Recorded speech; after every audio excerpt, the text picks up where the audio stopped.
അടുത്തുമകലെയും ഭവനാന്തരങ്ങളിലും യാത്രാമത്തെയും കടയിലെ കോണുകളിലും തെരുക്കോണുകളിലും ഓട്ടോ ഡ്രൈവർമാരായും മറ്റും കടപുഴ പ്രദേശത്ത് നിൽക്കുന്ന എല്ലാ പ്രദേശവാസികൾക്കും ഈ ശബ്ദപരിധിയിൽ ഞങ്ങളുടെ ശബ്ദം ശ്രവിക്കുന്ന എല്ലാവർക്കും കർത്താവായ യേശുക്രിസ്തുവിന്റെ നാമത്തിൽ സ്നേഹവന്ദനത്തെ അറിയിക്കുകയാണ്. കർത്താവായ യേശുക്രിസ്തു തന്റെ സന്ദേശം അറിയിക്കുന്നതിന്റെ ഭാഗമായി ഇങ്ങനെ പറഞ്ഞു, ഞാൻ നിങ്ങൾക്ക് സ്ഥലമൊരുക്കുവാൻ പോകുന്നു. ഞാൻ പോയി നിങ്ങൾക്ക് സ്ഥലമൊരുക്കിയാൽ ഞാൻ ഇരിക്കുന്നിടത്ത് നിങ്ങൾ ഇരിക്കേണ്ടതിനും പിന്നെയും വന്ന് നിങ്ങൾ എന്റെ അടുക്കൽ ചേർത്തുകൊള്ളും. മനുഷ്യൻ മരണം കൊണ്ട് തന്റെ ജീവിതം അവസാനിക്കുന്നു എന്ന് ചിലർ ചിന്തിക്കുന്നു. ചിലർ മരണം കൊണ്ട് അവസാനിക്കുന്നില്ല, പിന്നെയും ഇത് തുടരുന്നു എന്ന് പലരും ചിന്തിക്കുന്നു. കർത്താവായ യേശുക്രിസ്തു സന്ദേശം പറഞ്ഞത് ഒരു നിത്യജീവൻ എന്ന ആശയം പങ്കുവെക്കുവാൻ വേണ്ടിയാണ്. നിത്യജീവൻ എന്ന് പറയുന്നത് ഒരു മോക്ഷം അഥവാ രക്ഷ അല്ലെങ്കിൽ സ്വർഗീയ ജീവിതം, മരണത്തിന് ശേഷമുള്ള ഒരു ജീവിതം മാർഗം എന്ന രീതിയിലാണ് ഇതിനെ കർത്താവായ യേശുക്രിസ്തു നമുക്ക് പറഞ്ഞു നൽകിയത്. പലപ്പോഴും സ്വർഗത്തെ കുറിച്ചൊക്കെ ചിന്തിക്കുമ്പോൾ മനുഷ്യന് അവിടുത്തെ രത്നങ്ങള്, നദികള്, അവിടുത്തെ ഭവനങ്ങള്, അതിന്റെ ശ്രേഷ്ഠത, അത് വളരെ ഭംഗിയുള്ളതാണെന്നൊക്കെ പറഞ്ഞ് അവിടുത്തെ വസ്തുക്കളെ കുറിച്ചൊക്കെ ഇങ്ങനെ വളരെ ഘോരമായി വാദിക്കുന്നതൊക്കെ കേട്ടിട്ടുണ്ട്. പക്ഷേ ഞാൻ ഇവിടെ അതിനെക്കുറിച്ചൊന്നും ചിന്തിക്കാൻ ആഗ്രഹിക്കുന്നില്ല. അവിടെ എത്ര മനോഹരമായ വസ്തുക്കൾ ഉണ്ടായാലും, അതുപോലെ പാലിൻ തേനൊഴുകുന്ന അതുപോലെ വളരെ മനോഹരമായ മുറ്റ് കല്ലുകളൊക്കെ കൊണ്ടുള്ള മനോഹര വസ്തുക്കളൊക്കെ പണമുണ്ടെങ്കിൽ ഞങ്ങൾക്ക് വേണ്ടി പ്രാർത്ഥിക്കണമേ, കലടവല്ലി പൂപ്പ ഞങ്ങളെ അനുഗ്രഹിക്കണമേ എന്ന പ്രാർത്ഥന പറഞ്ഞു വന്നത് സ്വർഗത്തിലുണ്ടായിരിക്കുന്ന വളരെ അനുഗ്രഹമുള്ള വസ്തുക്കളെ കുറിച്ചൊക്കെ പലരും ഘോരം സംസാരിക്കാറുണ്ട്. പക്ഷെ അതിലൊന്നുമല്ല പ്രാധാന്യം അർഹിക്കുന്നത്. പണമുള്ളവന് വളരെ മുറ്റുകൊണ്ടുള്ള നല്ല റൂമുകളോ, പാലും തേന് ഒഴുകുന്ന വളരെ മനോഹരമായ സാഹചര്യങ്ങളോ, തേനുകൊണ്ടുള്ള സ്വിമ്മിംഗ് പൂളോ ഒക്കെ ഉണ്ടാക്കിയെടുക്കാൻ സാധിച്ചേക്കാം. പക്ഷേ അതൊക്കെ ഈ ഭൂമി കൊണ്ട് അവസാനിക്കുന്ന ഒന്നാണ്. പിന്നെ എന്താണ് സ്വർഗീയ അനുഗ്രഹം കൊണ്ട് നമ്മൾ അർത്ഥമാക്കുന്നത്? പിതാവായ സൃഷ്ടിതാവായ ദൈവത്തിന്റെ അരികിലേക്ക് നാം പോയി വസിക്കുന്ന മനോഹരമായ അനുഗ്രഹിക്കപ്പെട്ട നിമിഷത്തെ കുറിച്ചാണ് സ്വർഗവാസത്തിന്റെ ഏറ്റവും അനുഗ്രഹം എന്ന് നാം അർത്ഥമാക്കേണ്ടത്. കർത്താവായ യേശുക്രിസ്തു പറഞ്ഞു, ഞാൻ പിതാവിന്റെ അരികിലേക്ക് പോകുന്നു, നിങ്ങളെ ഞാൻ അവിടെ കൊണ്ടുപോകും എന്നൊരു വാഗ്ദത്തമാണ് കർത്താവായ യേശുക്രിസ്തു തന്നത്. അല്ലാതെ ഭൂമിയിലുള്ളതുപോലെ മനോഹര വസ്തുക്കൾ അവിടെ ഉണ്ടെന്നൊന്നും പറഞ്ഞിട്ട് അതുണ്ടായതുകൊണ്ട് നിങ്ങളെ അവിടെ കൊണ്ടുപോകാമെന്ന് പറഞ്ഞില്ല. പലപ്പോഴും മനുഷ്യൻ ഈ ഭൂമിയിലെ മോഹങ്ങൾ വെച്ചുകൊണ്ട് ഈ ഭൂമിയിലെ മോഹം അവസാനിക്കാതെ അത്ര മനോഹര വസ്തുക്കളെയൊക്കെ അർത്ഥമാക്കിക്കൊണ്ട് സ്വർഗത്തിൽ പോകുമ്പോൾ അത് കിട്ടും, ഇത് കിട്ടും എന്നൊക്കെ പറഞ്ഞാണ് പലരും സ്വർഗീയവാസത്തെ ആസ്വദിക്കാൻ ആഗ്രഹിക്കുന്നത്. പക്ഷേ ഞാൻ വിളിച്ചു പറയുന്ന കർത്താവായ യേശുക്രിസ്തു പറഞ്ഞു, സൃഷ്ടിതാവായ പിതാവിന്റെ അരികിൽ വസിക്കുന്ന ആ മനോഹരമായ നിമിഷം സാധ്യമാക്കുവാൻ ഞാൻ വന്ന് നിങ്ങളെയും എന്റെ കൂടെ കൊണ്ടുപോയി അവിടെ വസിക്കാൻ പറ്റുന്ന ഒരു സാഹചര്യം ഉണ്ടാക്കി തരും. ആദ്യമേ മനുഷ്യരായ ആദാം മുതൽ മനുഷ്യൻ പാപം ചെയ്ത് ദൈവതേജസ്സിൽ അകന്നു പോയപ്പോൾ, ഈ സ്വർഗീയവാസം നഷ്ടമാക്കി കഴിഞ്ഞപ്പോൾ കർത്താവായ യേശുക്രിസ്തു പറഞ്ഞു, നിങ്ങൾക്ക് എന്നിലൂടെ പിതാവിലേക്ക് എത്തുവാൻ കഴിയും, നിങ്ങൾക്ക് പാപമോചനം നൽകുവാൻ എന്നിലൂടെ സാധ്യമാകും. വിശുദ്ധ വേദപുസ്തകം ഇങ്ങനെ പറയുന്നു, കർത്താവായ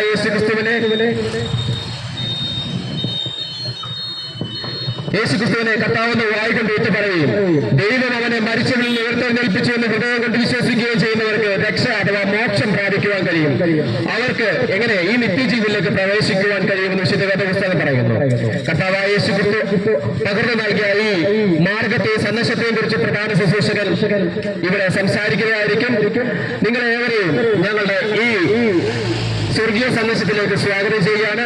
തുടർന്ന് മനോഹരമായ ഗാനം ആലപിക്കുവാൻ വേണ്ടി ഞങ്ങളുടെ ഇവാഞ്ചലിസം ടീമിനെ ക്ഷണിച്ചു.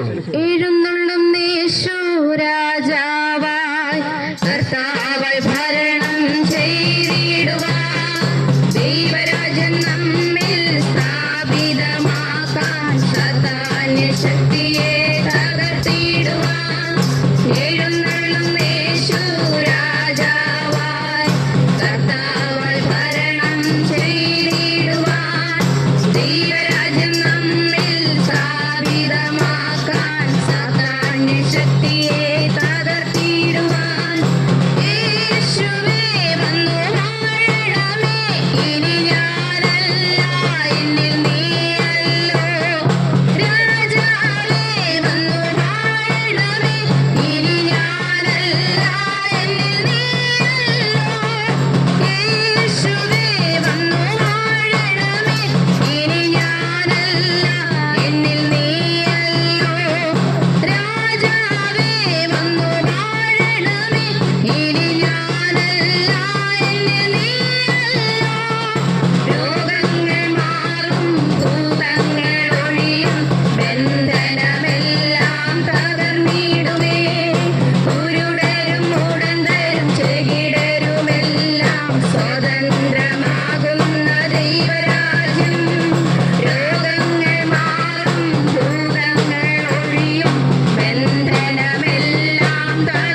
മനുഷ്യർ പലപ്പോഴും ഇവിടെ ഓരോ മതങ്ങളുടെ പിറകിൽ സഞ്ചരിക്കുമ്പോൾ നൈമിഷമായ ഓരോ വേഷങ്ങൾ അണിഞ്ഞ് ഇവിടെ നമ്മൾ ഓരോ വേഷങ്ങൾ ആടിക്കൊണ്ടിരിക്കുകയാണ്.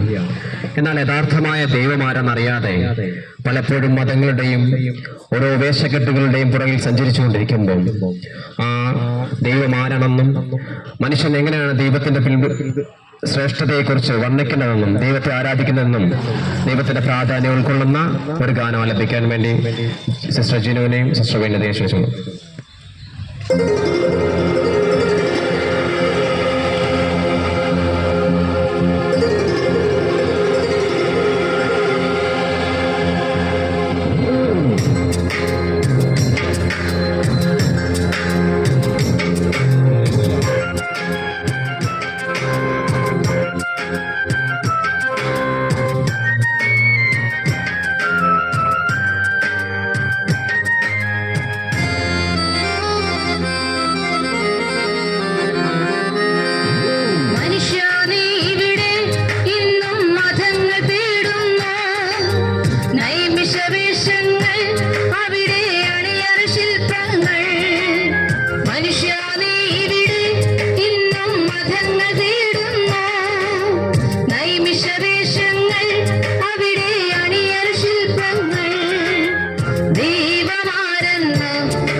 എന്തെല്ലാം നേടിയെന്നാലും ആരടി മണ്ണിൻ സ്വന്തം. എന്തെല്ലാം നേടിയെന്നാലും ആരടി മണ്ണിൻ സ്വന്തം. എന്തിനും തുനിഞ്ഞവർ സ്വന്തം നാശം വരുത്താൻ അന്തചിന്തയൊന്നുമില്ലാതോടുന്നിവിടെ. എന്തിനും തുനിഞ്ഞവർ സ്വന്തം നാശം വരുത്താൻ അന്തചിന്തയൊന്നുമില്ലാതോടുന്നിവിടെ. അന്ത്യമെന്നറിയാനൊന്നും വെന്നിടുമോ വെന്തിടുമേ നെത്തിരി ഗന്ധത പൊയ്കി. അന്ത്യമെന്നറിയാനൊന്നും വെന്നിടുമോ വെന്തിടുമേ നെത്തിരി ഗന്ധത പൊയ്കി. മനുഷ്യ നീ ഇവിടെ ഇന്നും മതങ്ങൾ തേടുന്നു. നൈമിഷവേഷങ്ങൾ അവിടെ അണിയറ ശില്പങ്ങൾ. മനുഷ്യ നീ ഇവിടെ ഇന്നും മതങ്ങൾ തേടുന്നു. നൈമിഷവേഷങ്ങൾ അവിടെ അണിയറ ശില്പങ്ങൾ.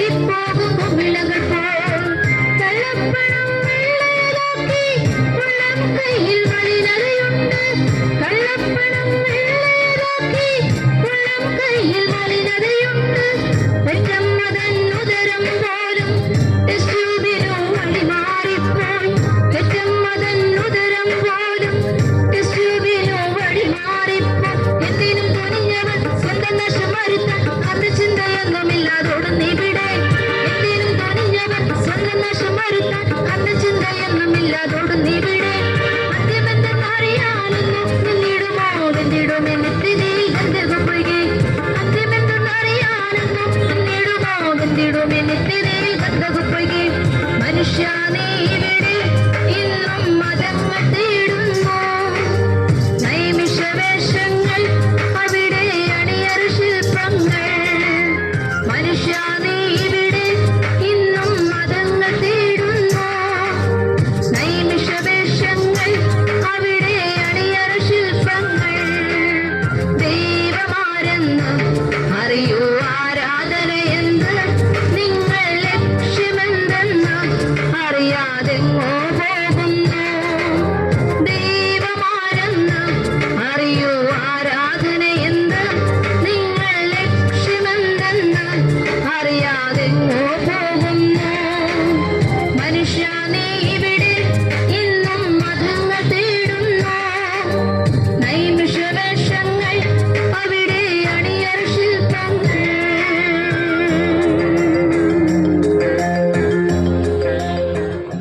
അടുത്തതായി ഒരു ഗാനം ആലപിക്കാൻ വേണ്ടി സിസ്റ്റർ കെസിയ ഷാരോണിനെ ക്ഷണിച്ചോളൂ.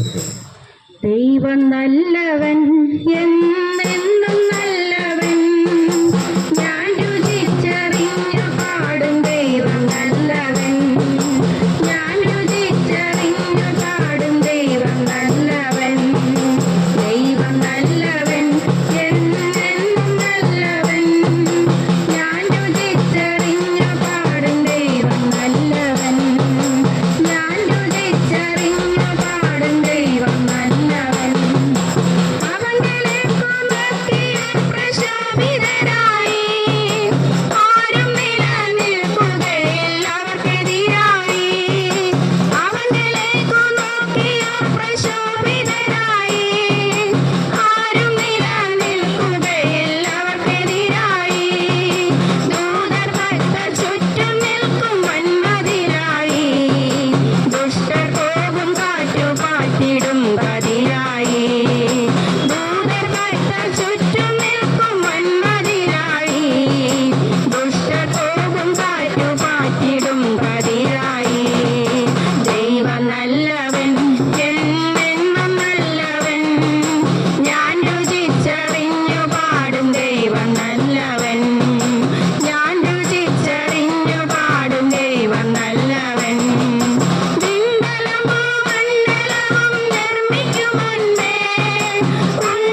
ക്രിസ്തുവിന്റെ രക്ഷാസന്ദേശം അറിയിക്കുന്നതിനായി assemblies of God church west കല്ലറയുടെ സഭാ ശുശ്രൂഷകനും ക്രിസ്തീയ പ്രഭാഷകനുമായ പാസ്റ്റർ ദിനേശ് പത്തനാപുരത്തെ ആർത്തും സ്വാഗതം ചെയ്തുള്ളൂ. ഞങ്ങളെ ശ്രദ്ധിച്ചുകൊണ്ടിരിക്കുന്ന കടപുഴയിലുള്ള ഏറ്റവും ബഹുമാന്യരായ വ്യാപാരി സുഹൃത്തുക്കൾ, ഓട്ടോറിക്ഷ ഓടിക്കുന്ന പ്രിയപ്പെട്ട ഡ്രൈവേഴ്സ്, യാത്രക്കാരായി വന്നുപോയിക്കൊണ്ടിരിക്കുന്ന പ്രിയപ്പെട്ടവർ, ഈ ഉച്ചഭാഷിണിയുടെ ശബ്ദപരിധിക്കുള്ളിൽ ഞങ്ങളെ ശ്രദ്ധിക്കുന്ന എല്ലാ പ്രിയപ്പെട്ടവർക്കും വീണ്ടും വരുന്ന ദൈവപുത്രനും രക്ഷിതാവുമായ യേശുക്രിസ്തുവിന്റെ വിലയേറിയ നാമത്തിൽ ഞങ്ങൾ സ്നേഹ വന്ദനങ്ങൾ അറിയിക്കുന്നു. ഇവിടെ അടുത്ത് west Kallada assemblies of God സഭയുടെ സുവിശേഷീകരണ വിഭാഗമാണ് നിങ്ങളുടെ മുമ്പിൽ ആയിരിക്കുന്നത്. ഞങ്ങൾ ആ സഭയുടെ സുവിശേഷ പ്രവർത്തനങ്ങളുമായി ഈ പ്രദേശത്ത് കടന്നു വന്ന് മനുഷ്യജീവിതത്തിന് ഏറ്റവും അത്യാവശ്യമായിരിക്കുന്ന യേശുക്രിസ്തുവിന്റെ നിത്യ സന്ദേശം, സുവിശേഷം പറയുന്നതിന് വേണ്ടിയാണ് ഞങ്ങൾ ഇവിടെ വന്നിരിക്കുന്നത്. ഞങ്ങളെ ശ്രദ്ധിക്കുന്ന ഏറ്റവും ബഹുമാന്യരായ പ്രിയപ്പെട്ടവരെ, ഞങ്ങൾ ഈ പറയുന്ന സന്ദേശത്തിന് പറയുന്ന പേര് സുവിശേഷ സന്ദേശം എന്നാണ്. സുവിശേഷം, ആ വാക്കിന്റെ അർത്ഥം ഞാൻ ഒരു വാക്കിൽ പറയാം, നല്ല വാർത്ത എന്നാണ്. നല്ല വാർത്ത. നമുക്കറിയാം, നിരവധി വാർത്തകൾ കേട്ടുകൊണ്ടിരിക്കുന്നവരാണ് ഞാനും നിങ്ങളും.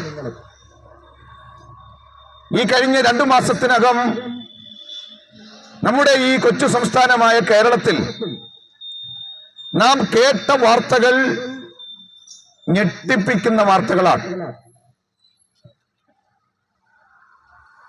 നമുക്കൊരു പ്രതീക്ഷയും നൽകാത്ത വാർത്തകളാണ്.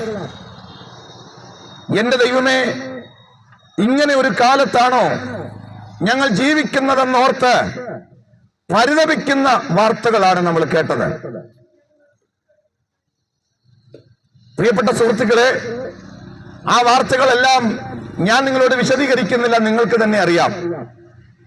കേട്ടുകേൾവിയില്ലാത്ത വിധം മനുഷ്യൻ മാറിയിരിക്കുന്നു. മനുഷ്യബന്ധങ്ങളിലെ ഏറ്റവും പരിപാവനമായ ശ്രേഷ്ഠമായ ഒരു ബന്ധമാണ് മാതാപിതാക്കളും മക്കളും തമ്മിലുള്ള ബന്ധം. എത്ര ശ്രേഷ്ഠമാണ്! പക്ഷേ ഈ അടുത്തിടെ നമ്മൾ കേട്ട വാർത്തകൾ, മാതൃത്വത്തിന് വില കൽപ്പിക്കാത്ത മക്കൾ, സ്വന്തം താല്പര്യത്തിനും ഇഷ്ടത്തിനും കൂട്ടുനിൽക്കാത്തതിന്റെ പേരിൽ സ്വന്തം മാതാവിനെ കൊല്ലുന്ന മകൻ, സ്വന്തം പിതാവിനെ കൊലപ്പെടുത്തുന്ന മകൻ, ഒരമ്മയുടെ വയറ്റിൽ പിറന്ന സഹോദരങ്ങൾ പരിപാവനമായ സാഹോദര്യ ബന്ധത്തിൽ ജീവിക്കുന്നതിന് പകരം ഒരിക്കലും അംഗീകരിക്കുവാനോ നമുക്ക് സമ്മതിച്ചു കൊടുക്കുവാനോ കഴിയാത്ത പ്രാകൃതമായ പൈശാചികമായ ബന്ധങ്ങളിലേക്കൊക്കെ, മ്ലേച്ഛതകളിലേക്കൊക്കെ വീഴുന്ന വാർത്തകളാണ് ദിനം തോറും നമ്മൾ കേട്ടുകൊണ്ടിരിക്കുന്നത്. നമ്മുടെ കലാലയങ്ങൾ, നിങ്ങൾക്കറിയാം, ഏറ്റവും മൃഗീയമായ കലാപശാലകളായി മാറുന്ന കാലം.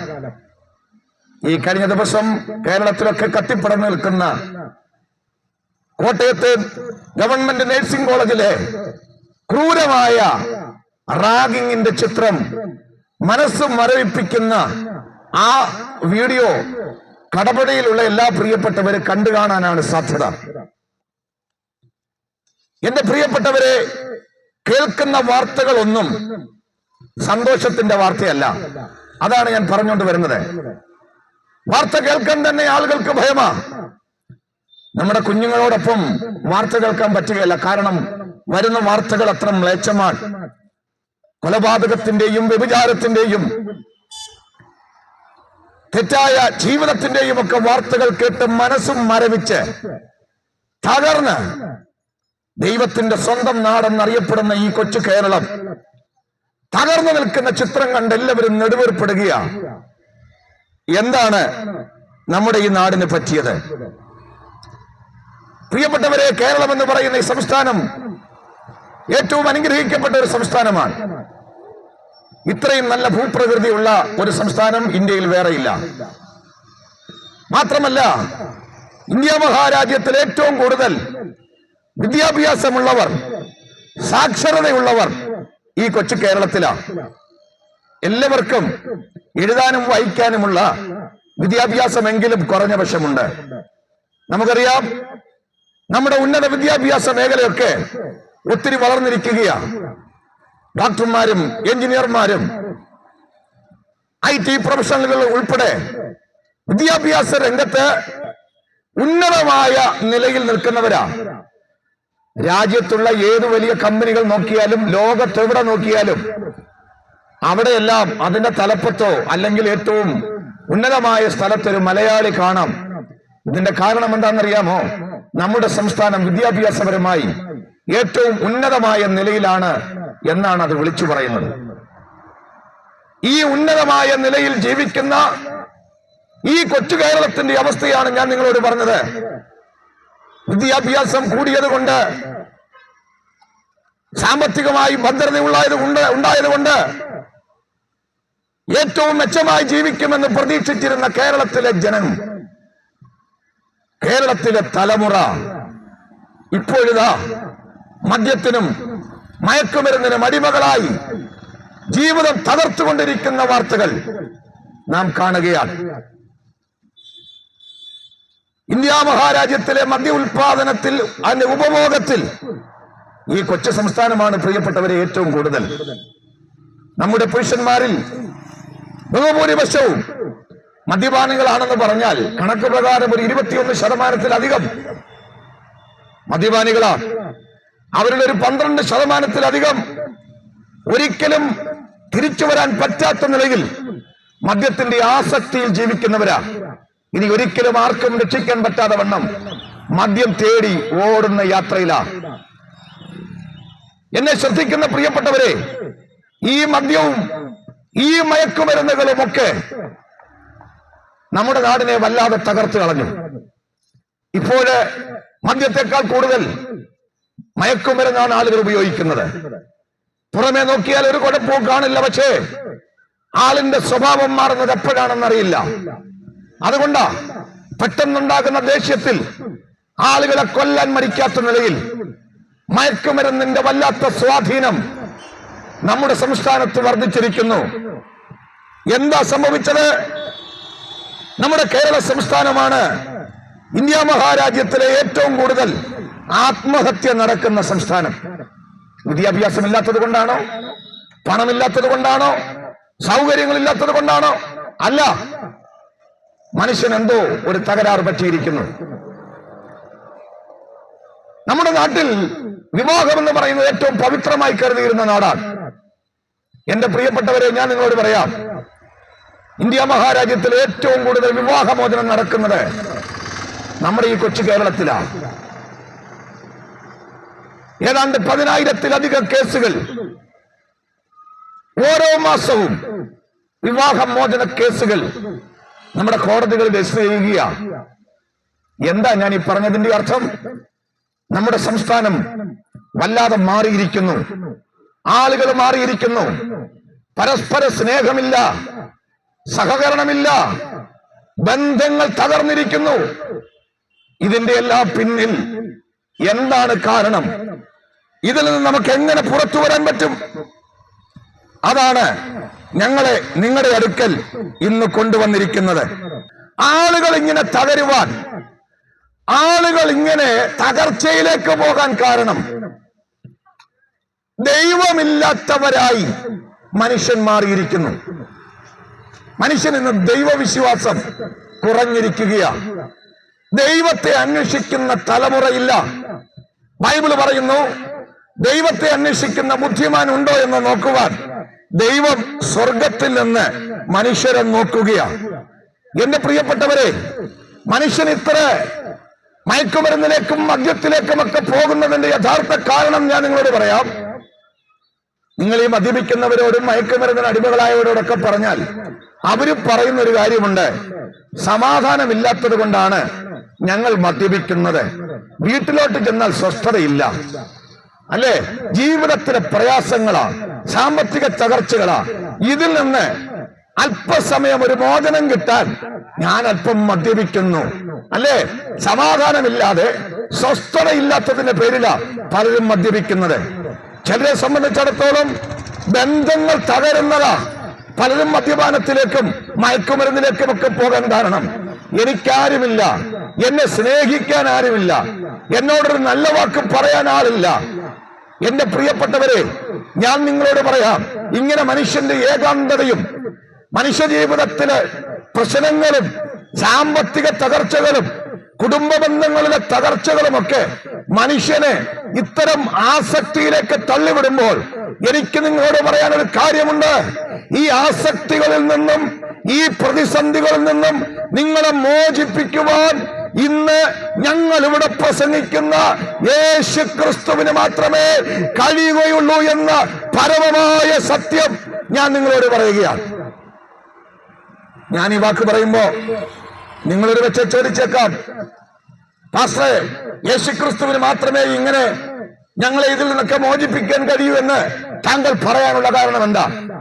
വിശുദ്ധ വേദപുസ്തകത്തിൽ യോഹന്നാന്റെ സുവിശേഷം 8-ാം അധ്യായത്തിന്റെ 36-ാം വാക്യം ബൈബിൾ ഇങ്ങനെ പറയുന്നു: പുത്രൻ നിങ്ങൾക്ക് സ്വാതന്ത്ര്യം നൽകിയാൽ നിങ്ങൾ സാക്ഷാൽ സ്വതന്ത്രരാകും. എന്റെ പ്രിയപ്പെട്ടവരെ, ഈ ആസക്തികൾ, മദ്യത്തിന് വേണ്ടിയുള്ള ഓട്ടം, മയക്കുമരുന്നിന് പിന്നാലെ ആളുകൾ പോകുന്നത്, ജീവിതത്തിൽ തകരുന്നത്, ഈ ആസക്തികളൊക്കെ ഈ മനുഷ്യനെ ഇങ്ങനെ വല്ലാതെ ആക്രമിക്കുമ്പോൾ ഒരു കാര്യം അറിയണം: ഇവൻ ഇതിനെല്ലാം അടിമയാണ്. ആളുകൾ സമ്മതിച്ചു വരില്ല. ഞാൻ വേണമെങ്കിൽ നാളെ എന്റെ മദ്യപാനം നിർത്തിക്കാണിക്കാം, ഇനി ഒരിക്കലും കുടിക്കാതിരിക്കാൻ എനിക്ക് കഴിയും, എനിക്ക് സ്വന്തമായി അതിന് കഴിവുണ്ടെന്നൊക്കെ വെല്ലുവിളിക്കുന്നവരുണ്ട്.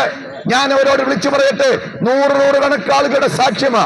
അവർ മദ്യപിച്ച് അല്ലെങ്കിൽ മയക്കുമരുന്ന് ഉപയോഗിച്ച് തകർന്നു കഴിഞ്ഞിട്ട് ചിലപ്പോൾ അവർ പറയും, ഇനി ഞാൻ കൈകൊണ്ട് തൊടത്തില്ല, ഇനി ഞാൻ അതിന്റെ പുറകെ പോകത്തില്ല. പക്ഷേ ഈ പറയുന്ന കളി തെയ്യത്തില്ല എന്ന് പറയുന്ന വാക്കിന് ആയുസ് വളരെ കുറവാ.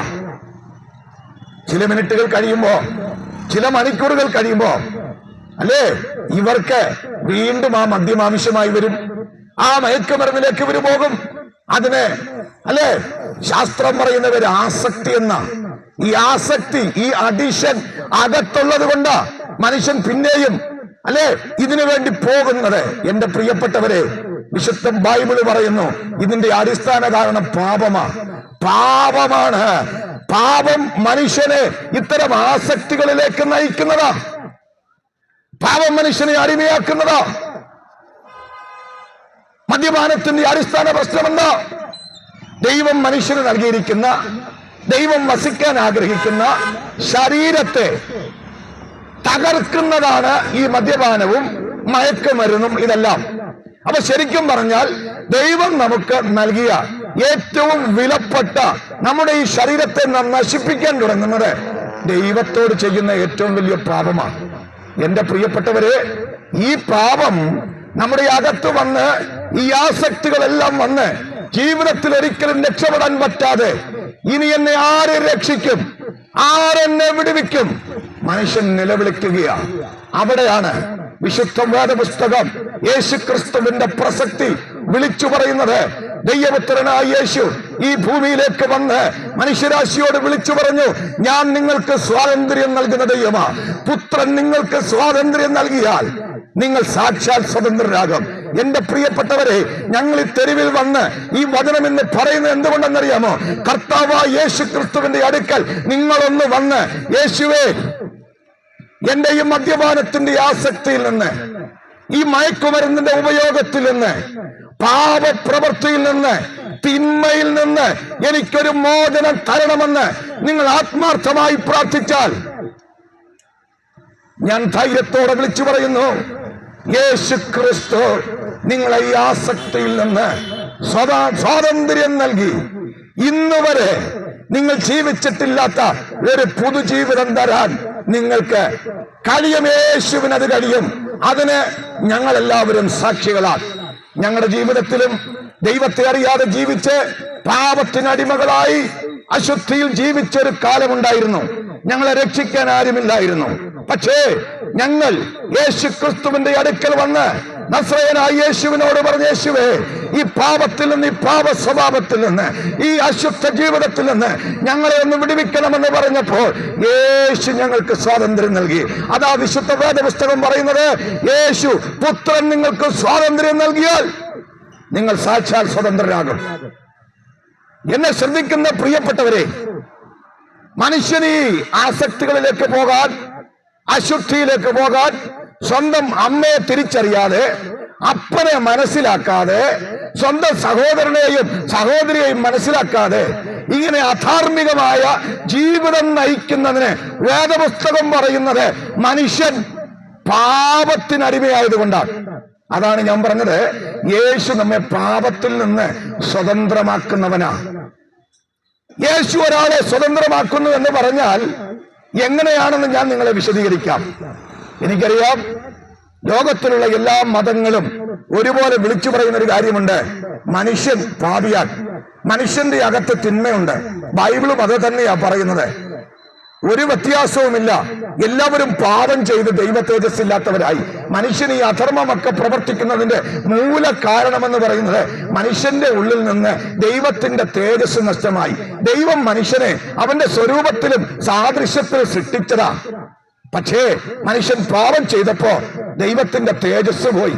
ദൈവത്തിന്റെ തേജസ് പോയപ്പോ പിന്നെ മനുഷ്യൻ സകല അധർമ്മവും സകല പാപവും ചെയ്യാൻ തുടങ്ങി. വചനം ശ്രദ്ധിക്കുന്ന പ്രിയപ്പെട്ട കടപുഴയിലെ സഹോദരി സഹോദരന്മാരോട് ഞങ്ങൾക്കൊരു കാര്യം പറയാനുണ്ട്. നിങ്ങളുടെ പാപത്തിന് എങ്ങനെ പരിഹാരം വരും? പാപത്തിന് പരിഹാരം വന്നെങ്കിലേ മനുഷ്യന്റെ ആസക്തികളിൽ നിന്ന് മോചനം കിട്ടും. നിങ്ങൾ എത്ര ഡി അഡിക്ഷൻ സെന്ററിൽ പോയാലും പിന്നെയും നിങ്ങൾ ഈ പാപത്തിൽ വീഴാനുള്ള സാധ്യതയുണ്ട്. പക്ഷേ ഒരു ഡി അഡിക്ഷൻ സെന്ററിനും പരിഹരിക്കാൻ പറ്റാത്ത, ഒരു വ്യക്തിക്കും പരിഹരിക്കാൻ പറ്റാത്ത നിങ്ങളുടെ പാപ സ്വഭാവങ്ങളെ, നിങ്ങളുടെ അശുദ്ധിയെ, നിങ്ങളുടെ ജീവിതത്തിലെ തെറ്റായ നടപടിക്രമങ്ങളെ മാറ്റി നിങ്ങൾക്കൊരു പുതിയ ജീവിതം തരാൻ യേശു ക്രിസ്തുവിന് കഴിയും. കാരണം യേശു ക്രിസ്തു പാപപരിഹാരകനാണ്. അവൻ സാക്ഷാൽ ദൈവമാണ്. യേശു എങ്ങനെയാണ് ഈ പാപത്തിന് പരിഹാരം വരുത്തിയത്? ചുമ്മാ ആളുകളെ സ്വതന്ത്രമാക്കുമെന്ന് പറഞ്ഞതാണോ? അല്ല. മനുഷ്യന്റെ പാപത്തിന് പരിഹാരം എന്ന് പറയുന്നത്, ബൈബിള് പറയുന്നത് പാപത്തിന്റെ ശിക്ഷ മരണമെന്നാണ്. പാപത്തിന് ശിക്ഷ മരണമാണ്. പാപം ചെയ്യുന്ന ദേഹി മരിക്കണം. അത് ദൈവത്തിന്റെ ശിക്ഷയാ. പാപത്തിന്റെ ശിക്ഷ മരണമാണ് എന്ന് പറഞ്ഞാൽ പാപം ചെയ്ത എല്ലാ മനുഷ്യരും ദൈവസന്നിധിയിൽ മരിക്കണം. അതാ ദൈവത്തിന്റെ നിയമം. അങ്ങനെ എല്ലാവരും പാപം ചെയ്ത് ദൈവ തേജസ്സില്ലാത്തവരായി മാറിയപ്പോ പാപപരിഹാരത്തിന് എന്താ മാർഗം? ലോകത്തിലുള്ള മനുഷ്യൻ കണ്ടുപിടിച്ച ഇവിടുത്തെ മതങ്ങളെല്ലാം ഒരുപോലെ വിളിച്ചു പറയുന്ന ഒരു കാര്യമുണ്ട്. പാപത്തിന്റെ പരിഹാരത്തിന് മനുഷ്യൻ എന്തെങ്കിലുമൊക്കെ നല്ല കാര്യങ്ങൾ ചെയ്താൽ മതി.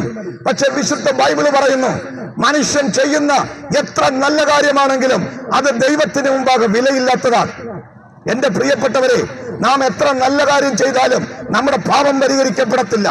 നിങ്ങൾക്ക് എത്ര നല്ല കാര്യങ്ങൾ ചെയ്യാം, പക്ഷേ അതൊന്നും മനുഷ്യന്റെ പാപപരിഹാരത്തിന് പരിഹാരമാകില്ല. കാരണം പാപിയായ മനുഷ്യൻ ചെയ്യുന്ന പാപപരിഹാരത്തിന് വേണ്ടി ചെയ്യുന്ന നന്മ പ്രവൃത്തികൾ എത്രയാണെങ്കിലും ബൈബിള് പറയുന്നത് അത് കറപുരണ്ട തുണി പോലെയാണ്. മനുഷ്യന്റെ നീതിപ്രവൃത്തികൾക്ക് മനുഷ്യനെ രക്ഷിക്കാൻ പറ്റുകയില്ല. മതങ്ങൾ മനുഷ്യനോട് പറയുന്ന കർമാചാരങ്ങൾക്ക് മനുഷ്യനെ രക്ഷിക്കാൻ പറ്റുകയില്ല. ഈ ഒരു പശ്ചാത്തലത്തിനാണ് പാപപരിഹാരത്തിനായി ദൈവപുത്രനായ യേശു ഈ ഭൂമിയിലേക്ക് വന്നത്. യേശു ഈ ഭൂമിയിൽ വന്നത് മനുഷ്യനെ അവരുടെ പാപങ്ങളിൽ നിന്ന് രക്ഷിക്കാൻ വേണ്ടിയാ. നമുക്കറിയാം, വേദങ്ങൾ പറയുന്നു അവതാരങ്ങൾ ജനിക്കുന്നതിനെ കുറിച്ച്. എന്താ അവതാരങ്ങളുടെ പിറവിയുടെ ലക്ഷ്യം? അവതാരങ്ങളുടെ പിറവിയെ കുറിച്ച് വേദങ്ങൾ പറയുന്നത് പാപികളെ ശിക്ഷിക്കുവാൻ, നീതിയുള്ളവരെ രക്ഷിക്കുവാൻ, അതിനുവേണ്ടി അവതാരങ്ങൾ ജനിച്ചത്. പാപം ചെയ്യുന്ന എല്ലാവരെയും ശിക്ഷിച്ച് നല്ല ആളുകളെ രക്ഷിക്കുവാൻ. പക്ഷേ വിശുദ്ധ വേദപുസ്തകം പറയുന്നു, ഞാൻ നീതിമാന്മാരെ അല്ല പാപികളെ വിളിക്കാൻ വന്നതാണ്. യേശു ഈ ഭൂമിയിലേക്ക് വന്നത് പാപിയായ മനുഷ്യന്റെ പാപത്തിന് പരിഹാരം വരുത്താൻ വേണ്ടിയാ. എന്റെ പ്രിയപ്പെട്ടവരെ, എങ്ങനെയാ യേശു പാപത്തിന് പരിഹാരം വരുത്തിയത്? വിശുദ്ധ വേദപുസ്തകം പറയുന്നു, യേശു സകല മാനവരാശിയുടെയും പാപത്തിന്റെ പരിഹാരത്തിന് വേണ്ടി കാൽവറി ക്രൂശിൽ തന്റെ ജീവൻ ബലിയർപ്പിച്ചു. ബൈബിള് പറയുന്നത് യേശുവിന്റെ മരണം എന്റെയും നിങ്ങളുടെയും പാപത്തിന്റെ പ്രായശ്ചിത്തത്തിന് വേണ്ടിയാ, പാപ പരിഹാര ബലിയാ. ഇന്ന് വചനം കേൾക്കുന്ന പ്രിയപ്പെട്ടവരെ, നിങ്ങൾ എത്ര വലിയ ആസക്തിയിലുള്ള ആളാണെങ്കിലും, എത്ര വലിയ മദ്യപാനിയാണെങ്കിലും, നിങ്ങൾ എത്ര വലിയ കുറ്റവാളിയാണെങ്കിലും, നിങ്ങളുടെ ജീവിതം എത്ര തകർന്നതാണെങ്കിലും, ഞാനൊരു കാര്യം പറയാം, അതിനെ പുതുക്കിപ്പണയുവാൻ, അതിനെ ശരിയാക്കുവാൻ ഉലകത്തിലെ ഒരു മതത്തിനും ഒരു ശക്തിക്കും കഴിയില്ല. പകരം യേശു പറയുകയാ, മനുഷ്യന്റെ പാപത്തിന്റെ പരിഹാരത്തിന് വേണ്ടി കാൽവറിയിൽ ബലിയായ ക്രിസ്തു പറയുകയാ, ഞാൻ തന്നെയാണ് വഴി, ഞാൻ തന്നെയാണ് സത്യം, ഞാൻ തന്നെയാണ് ജീവൻ. എന്റെ പ്രിയപ്പെട്ടവരെ, യേശു ക്രിസ്തു കാൽവറിയിൽ മനുഷ്യന്റെ പാപത്തിന്റെ പരിഹാരത്തിന് വേണ്ടി മരിച്ചു. യേശുവിന്റെ മരണം മനുഷ്യന്റെ പാപത്തിന്റെ പരിഹാരത്തിന് വേണ്ടിയാണ്. മരണം കൊണ്ട് തീർന്നില്ല. മരിച്ച കർത്താവ് അടക്കപ്പെട്ടു. ലോകത്തിലുള്ള എല്ലാ മനുഷ്യന്റെയും കല്ലറകൾ അടക്കപ്പെട്ട് കിടക്കുമ്പോൾ വിശുദ്ധ ബൈബിള് പറയുന്നു, മരണത്തെ ജയിച്ചുകൊണ്ട് യേശു 3-ാം ദിവസം ഉയർത്തെഴുന്നേറ്റു. ഇന്ന് വചനം കേൾക്കുന്ന പ്രിയപ്പെട്ടവരെ, യേശു നിങ്ങൾക്ക് സ്വാതന്ത്ര്യം നൽകുകയാ. പാപത്തിൽ നിന്ന് സ്വാതന്ത്ര്യം എങ്ങനെയാണെന്നറിയാമോ? അവന്റെ മരണത്താൽ. ഇനി നിങ്ങൾ മരിക്കണ്ട, പാപത്തിന്റെ ശിക്ഷയ്ക്ക് വേണ്ടി നിങ്ങൾ മരിക്കണ്ട. യേശു നിങ്ങളുടെ പാപത്തിന് വേണ്ടി മരിച്ചു. എങ്ങനെയാ ഈ പാപത്തിന്റെ പരിഹാരം നിങ്ങൾക്കുണ്ടാകുന്നത്? നിങ്ങൾ നിന്ന് വിശ്വസിച്ചാൽ മതി. ഈ കടപഴയിൽ ഞങ്ങൾ ഇന്ന് വന്നത് യേശു ക്രിസ്തുവിന്റെ ബലിമരണത്തെ കുറിച്ച് പറയാനാണ്. യേശു ക്രിസ്തുവിന്റെ പാപപരിഹാര ബലിയെ കുറിച്ച് പറയാനാണ്. ആസക്തികളിൽ നിന്ന് വിടിവിക്കുവാൻ, പാപത്തിൽ നിന്ന് വിടിവിക്കുവാൻ, സകല അശുദ്ധിയിൽ നിന്ന് വിടിവിച്ച് നിങ്ങൾക്കൊരു പുതിയ ജീവിതം തരാൻ നസ്രയനായ യേശു ഈ ഭൂമിയിലേക്ക് വന്ന് മനുഷ്യന്റെ പാപങ്ങളെ ചുമന്നുകൊണ്ട് ക്രൂശിൽ മരിച്ചു, അടക്കപ്പെട്ടു. 3-ാം ദിവസം മരണത്തെ ജയിച്ച് ഉയർത്തെഴുന്നേറ്റു. എന്റെ പ്രിയപ്പെട്ടവരെ, ഇതാണ് സുവിശേഷത്തിന്റെ സന്ദേശം, നല്ല വാർത്ത. ഇതാര് കേട്ട് വിശ്വസിക്കുമോ അവരുടെ ജീവിതത്തിലേക്ക് ക്രിസ്തു വരികയും ക്രിസ്തു അവരുടെ ജീവിതത്തെ രൂപാന്തരപ്പെടുത്തുകയും ചെയ്യും. ബൈബിൾ ഇങ്ങനെയാ പറയുന്നത്, ഒരുവൻ ക്രിസ്തുവിലായാൽ അവൻ പുതിയ സൃഷ്ടിയാണ്, ഒരു പുതിയ സൃഷ്ടിയാണ്. വചനം കേൾക്കുന്ന പ്രിയപ്പെട്ടവരെ, യേശു എന്റെ ദൈവമാണ്, എന്റെ കർത്താവാണ്, എന്റെ പാപത്തിന്റെ പരിഹാരത്തിന് വേണ്ടി മരിച്ചെന്ന് വിശ്വസിച്ച് യേശുവിനെ ഹൃദയത്തിലേക്ക് സ്വീകരിക്കുന്നവരുടെ ഹൃദയത്തിൽ യേശു വരികയും അവരൊരു പുതിയ സൃഷ്ടിയാകും. ഞാനൊരു കാര്യം നിങ്ങളോട് പറയാം, ഈ വാർത്തയ്ക്ക് കോടിക്കണക്കിന് മനുഷ്യർ സാക്ഷികളാണ്. കൊടുംപാവികളായി, ക്രിമിനലുകളായി, ആർക്കും രക്ഷപ്പെടുത്താൻ പറ്റാത്ത നിലയിൽ തകർക്കപ്പെട്ട് ഉടയ്ക്കപ്പെട്ട മനുഷ്യർ യേശുക്രിസ്തുവിനെ കുറിച്ചുള്ള നിത്യജീവന്റെ സുവിശേഷം കേട്ട് വിശ്വസിച്ച് ക്രിസ്തു അവരുടെ ഹൃദയത്തിൽ വന്നപ്പോൾ അവരുടെ ജീവിതത്തിന് രൂപാന്തരം വന്നു. അവരുടെ പാപ സ്വഭാവങ്ങൾ മാറി, അവരുടെ മദ്യപാന ശീലം മാറി, അവരുടെ കുടുംബ തകർച്ചകൾ മാറി. എന്റെ പ്രിയപ്പെട്ടവരെ, നമുക്കൊക്കെ പരിചയമുണ്ട്. മദ്രാസിലെ മോൻ എന്നറിയപ്പെടുന്ന റെനി ജോർജ് കേരളത്തിലെ ഒരു സുപ്രസിദ്ധ കൊലപാതക കേസിലെ പ്രതിയാണ്. പക്ഷേ ഈ റെനി ജോർജ് ജയിലിൽ കിടക്കുമ്പോൾ യേശുക്രിസ്തുവിന്റെ സുവിശേഷം കേട്ടു. പാപികളെ രക്ഷിക്കുന്ന യേശു, സ്വാതന്ത്ര്യം നൽകുന്ന യേശു, രൂപാന്തരം നൽകുന്ന യേശു, മനുഷ്യരെ രക്ഷിക്കുന്ന യേശു. ഈ യേശുക്രിസ്തുവിന്റെ സത്യസുവിശേഷം കേട്ട് റെനി ജോർജ് യേശുക്രിസ്തുവിനെ വിശ്വസിച്ചു. യേശുക്രിസ്തു റെനി ജോർജിന്റെ അകത്ത് പോയപ്പോൾ തന്റെ സ്വഭാവത്തിന് വ്യത്യാസം മനസ്സിലായി. റെനി ജോർജ് അനുദപിച്ചു.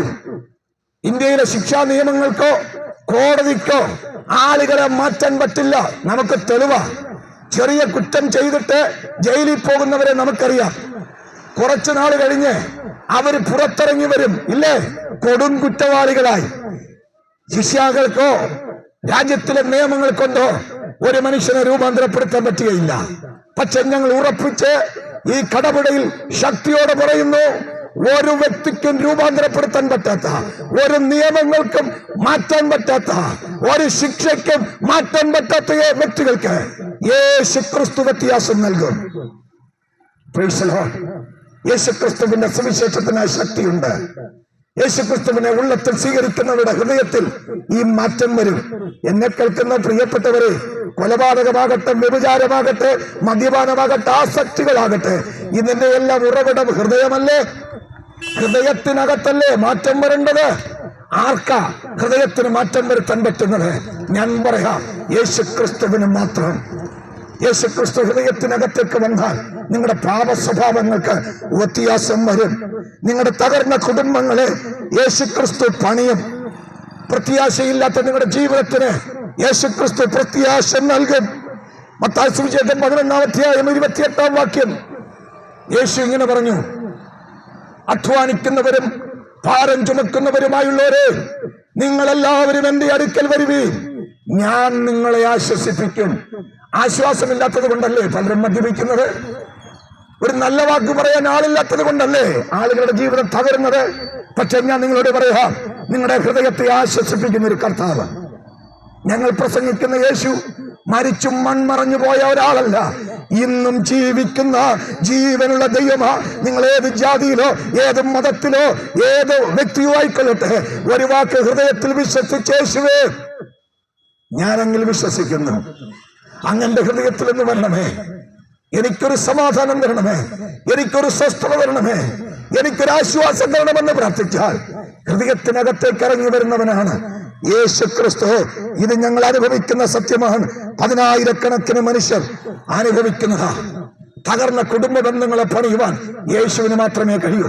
കുടുംബ കോടതികൾ, ഇവിടുത്തെ വിവാഹമോചനത്തിന്റെ കേസുകൾ കണ്ടമ്പരന്ന് നിൽക്കുമ്പോൾ ഞങ്ങൾക്കൊരു കാര്യം പറയാനുണ്ട്.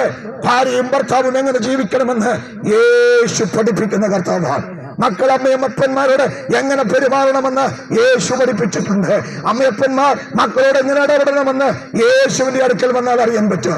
ഇന്ന് വചനം കേൾക്കുന്ന കടകടയിലെ എന്റെ പ്രിയപ്പെട്ട സഹോദരി സഹോദരന്മാരെ, നിങ്ങളുടെ ജീവിതത്തിലെ എല്ലാ തകർച്ചകൾക്കും പരിഹാരം വരുത്തുവാൻ യേശുവിന് കഴിയും. ഞാൻ പറഞ്ഞല്ലോ, എങ്ങനെയാ യേശുവിന് കഴിയുന്നത്? യേശു മനുഷ്യ ജീവിതത്തിന്റെ അടിസ്ഥാന പ്രശ്നത്തിന് പരിഹാരം ഉണ്ടാക്കി. അത് പാപമാണ്. പാപം എന്ന് പറയുന്നത് ദൈവത്തിൽ നിന്ന് മനുഷ്യനെ വേർതിരിക്കുന്ന സംഗതിയാണ്. മനുഷ്യന് കുറ്റബോധം കൊണ്ടുവരുന്നതാണ്, മനുഷ്യനെ തകർക്കുന്നതാണ്. ആ പാപമെന്ന ആത്യന്തിക പ്രശ്നത്തിന് പരിഹാരം തരുവാൻ ലോകത്തിലെ മതങ്ങൾ പരാജയപ്പെട്ടപ്പോ, ഇവിടുത്തെ ഹിസ്സങ്ങൾ പരാജയപ്പെട്ടപ്പോ, യേശുക്രിസ്തു തന്റെ തങ്കിലെ ചോര കൊണ്ട് പാപത്തിന് പരിഹാരം വരുത്തി.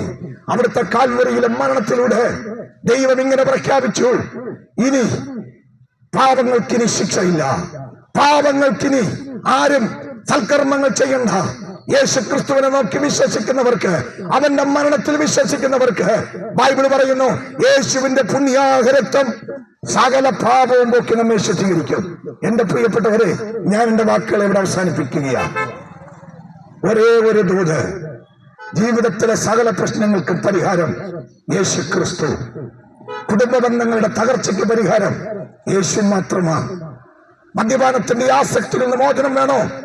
യേശുക്രിസ്തുവിന്റെ അടുക്കിലേക്ക് വാ. Praise the Lord. നിങ്ങളുടെ ജീവിതത്തിലെ സകല പ്രശ്നങ്ങൾക്കും കർത്താവ് പരിഹാരം വരുത്തും. ആരും നിന്റെ കൂടെയില്ല എന്ന ഏകാന്തതയാണോ താങ്കളുടെ പ്രശ്നം? കർത്താവ് പറയാ, ഞാൻ നിന്നെ ഒരു നാളും കൈവിടുകയില്ല, ഉപേക്ഷിക്കുകയില്ല. മനുഷ്യന്റെ ഹൃദയത്തിനകത്തൊരു വലിയ ശൂന്യതയുണ്ട്. പണം കൊണ്ട് ആ ശൂന്യത നിറയ്ക്കാൻ പറ്റുകയില്ല, ആരോഗ്യം കൊണ്ട് ആ ശൂന്യത നിറയ്ക്കാൻ പറ്റുകയില്ല, സമ്പത്ത് കൊണ്ടോ വിദ്യാഭ്യാസം കൊണ്ടോ മനുഷ്യന്റെ കഴിവുകൾ കൊണ്ടോ ബന്ധങ്ങൾ കൊണ്ടോ ഒന്നും മനുഷ്യരുടെ ശൂന്യത പരിഹരിക്കാൻ പറ്റുകയില്ല.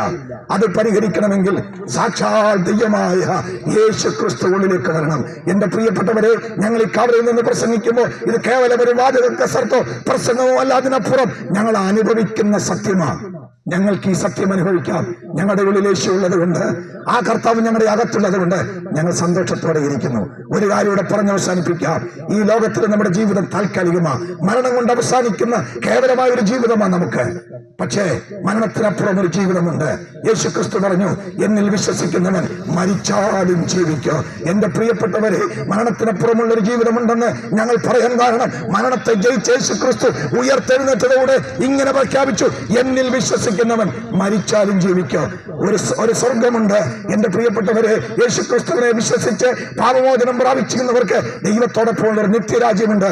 അതിനാണ് സ്വർഗം അല്ലെങ്കിൽ ദൈവത്തോടൊപ്പമുള്ള നിത്യജീവൻ എന്ന് പറയുന്നത്. പക്ഷെ ഞാനൊരു കാര്യം പറഞ്ഞ് ഒരു മുന്നറിയിപ്പ് നൽകി ദൂത് അവസാനിപ്പിക്കാം. സുവിശേഷം കേട്ട് വിശ്വസിച്ച് യേശുക്രിസ്തുവിലൂടെ നിത്യജീവൻ പ്രാപിച്ച് രക്ഷ പ്രാപിച്ച് പാപത്തിന് പരിഹാരം നേടിയില്ല എങ്കിൽ നിങ്ങളൊരു കാര്യം അറിയണം. മരണത്തിനപ്പുറം നിത്യനാശമെന്ന് ഒരു ശിക്ഷാവിധിയുടെ സ്ഥലമുണ്ട്. നരകമെന്ന് ഒരു യാഥാർത്ഥ്യമുണ്ട്.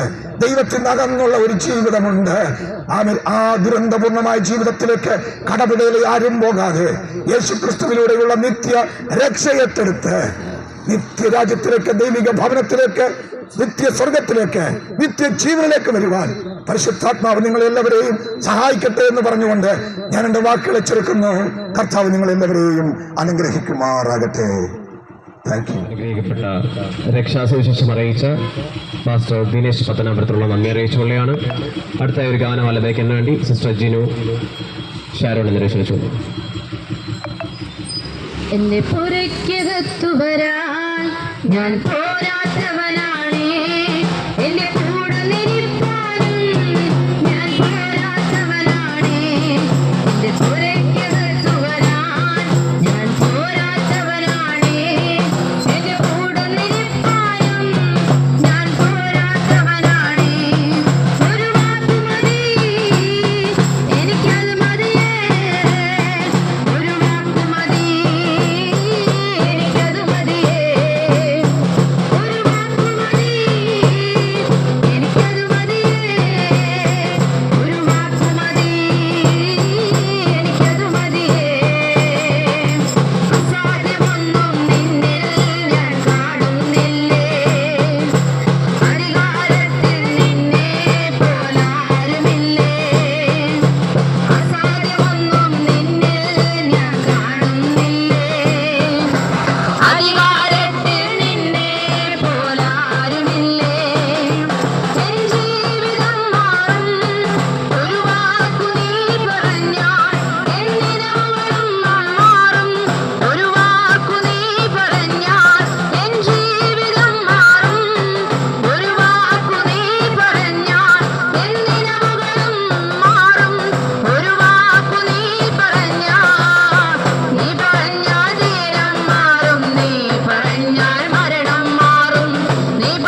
മനോഹരമായ ഗാനം ആലപിച്ചിരുവരുള്ള നന്ദി അറിയിച്ചുകൊള്ളുകയാണ്.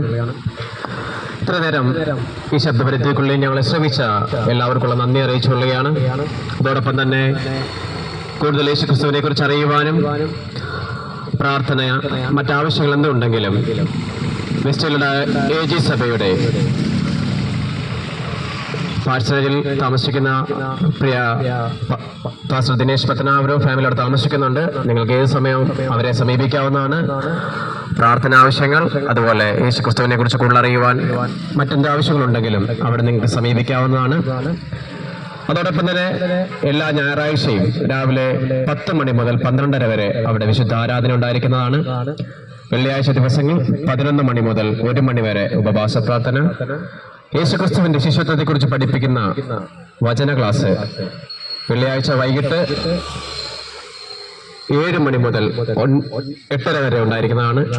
ആർക്കെങ്കിലും ഇത്തരം കാര്യങ്ങൾ അറിയുവാനോ പഠിക്കുവാനോ പ്രാർത്ഥനകൾ സംബന്ധിക്കുവാനോ എന്താവശ്യമുണ്ടെങ്കിലും ഏത് സമയം സമീപിക്കാവുന്നതും ഈ സമയങ്ങളിൽ ഈ പ്രോഗ്രാമുകളിൽ പങ്കെടുക്കാവുന്നതാണ്.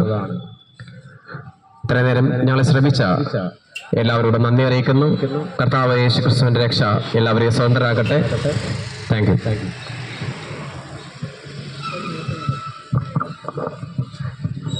അടുത്ത് വന്നേ ഒരു മിനിറ്റ്. ആ,